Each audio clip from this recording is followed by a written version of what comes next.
Torque বা বলের ভ্রামকের উপর প্রেজেন্টেশনে আপনাদের স্বাগতম। ভরকেন্দ্রের উপর আগের প্রেজেন্টেশনটা যদি আপনারা দেখে থাকেন, যেটা আপনাদের দেখারই কথা, তবে টর্ক কি সেটা হয়তো আপনারা কিছুটা বুঝেছেন। এখানে আমি টর্ক নিয়ে বিস্তারিত আলোচনা করব। ভরকেন্দ্রের ভিডিওতে আমরা শিখেছিলাম এটা যদি একটা রুলার হয় বা যাকে আমরা স্কেল বলি সেটা হয়, এবং তার ভরকেন্দ্র যদি এটা হয়, আর আমি যদি রুলারটার ভরকেন্দ্র বরাবর বল প্রয়োগ করি, তবে আমি সম্পূর্ণ রুলারটাকে নিজ অবস্থান থেকে প্রযুক্ত বলের দিকে সরিয়ে ফেলতে পারবো বা প্রযুক্ত বলের দিকে ত্বরান্বিত করতে পারবো। তাহলে আমি যদি রুলারটার ভরকেন্দ্র বরাবর বল প্রয়োগ করি, তাহলে সম্পূর্ণ রুলারটা এদিকে ত্বরণ লাভ করবে, আর সেই ত্বরণটা আমরা রুলারটার উপর প্রযুক্ত বল এবং রুলারটার ভর থেকে বের করতে পারবো। ভরকেন্দ্রের ভিডিওতে আমি আরও দেখিয়েছিলাম যদি এখানে বল প্রয়োগ করা হয় ভরকেন্দ্র থেকে দূরে, তবে কি ঘটবে। এই ক্ষেত্রে বস্তু বা রুলারটা যদি শূন্যে মুক্তভাবে ভাসমান অবস্থায় থাকে, তবে রুলারটা এর ভরকেন্দ্রের চারদিকে ঘুরবে। একই কথা প্রযোজ্য যদি আমরা ভরকেন্দ্রের ব্যাপারটা ব্যবহার না করে একটা পয়েন্ট ফিক্সড করে নেই। আসুন ধরে নেওয়া যাক এটা আরেকটা রুলার, যদিও আগের চেয়ে এটার প্রস্থ কম। এবার ভরকেন্দ্র নিয়ে চিন্তা না করে ধরে নেই এটা এখানে একটা পয়েন্টে ফিক্সড, এটা এই পয়েন্টে ফিক্সড। এটা মনে হয় অনেকটা ঘড়ির কাঁটার মতো, যেটা এই পয়েন্টে ঘড়ির সাথে আটকানো।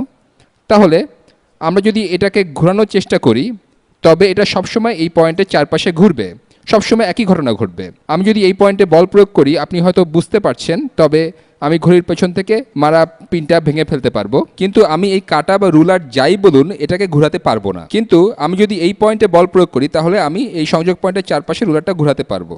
এই বল যেটা সেন্ট্রাল পয়েন্ট বা বলতে পারেন ঘূর্ণন অক্ষ বা ভরকেন্দ্র থেকে দূরে প্রযুক্ত হয়, সেটাকে টর্ক বলা হয়। টর্ককে প্রকাশ করা হয় গ্রিক লেটার টাও দিয়ে। টাও দিয়ে, এটা অনেকটা বাঁকা টি এর মতো। টর্ককে সংজ্ঞায়িত করা হয় বল গুণ দূরত্ব দ্বারা। এখন এটা কোন বল বা কোন দূরত্ব? এটা সেই বল যেটা বস্তুর উপর বা বলা যায় দূরত্ব ভেক্টরের উপর লম্বভাবে কাজ করে।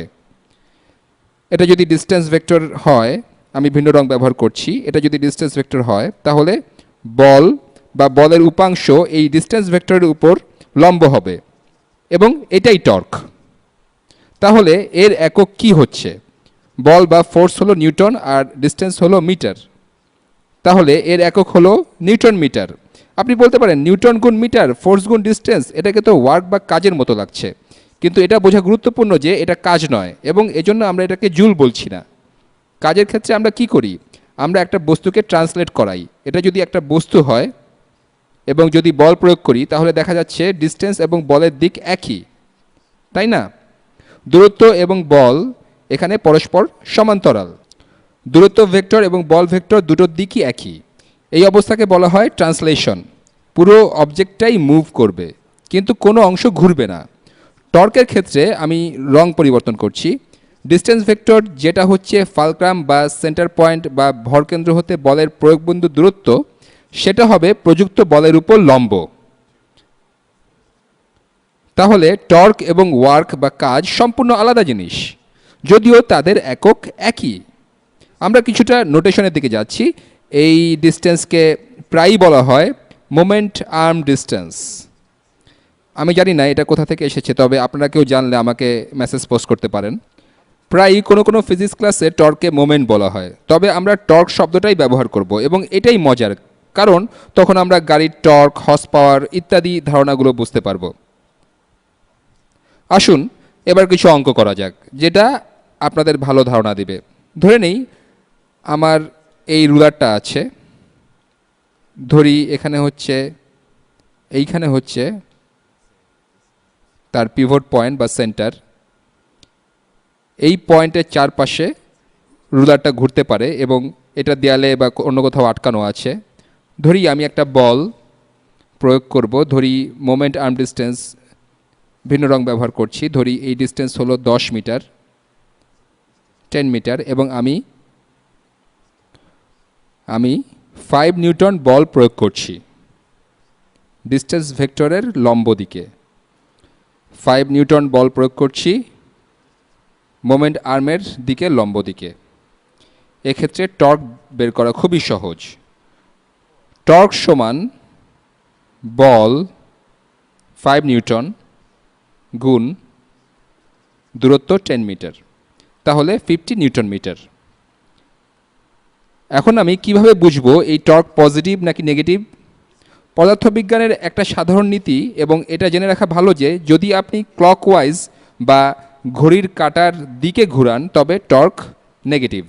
অন্যদিকে আপনি যদি কাউন্টার ক্লকওয়াইজ বা ঘড়ির কাঁটার যেদিকে ঘোরে তার উল্টো দিকে ঘোরান, যেমন এই উদাহরণে, তবে টর্ক হবে পজিটিভ। আর আগেই বলেছি আপনি যদি ঘড়ির কাঁটার ঘূর্ণনের দিকে ঘোরান তবে টর্ক হবে নেগেটিভ। তাহলে ক্লকওয়াইজ হচ্ছে নেগেটিভ। আমি পুরো পদার্থবিজ্ঞানে ক্রস প্রোডাক্ট বা লিনিয়ার অ্যালজেব্রার দিকে যাচ্ছি না, এবং সেটা কিছুটা আপনাদের স্কোপের বাইরে। আমরা সেটা দেখব যখন আমরা আরও গণিত সমৃদ্ধ পদার্থবিজ্ঞান করব।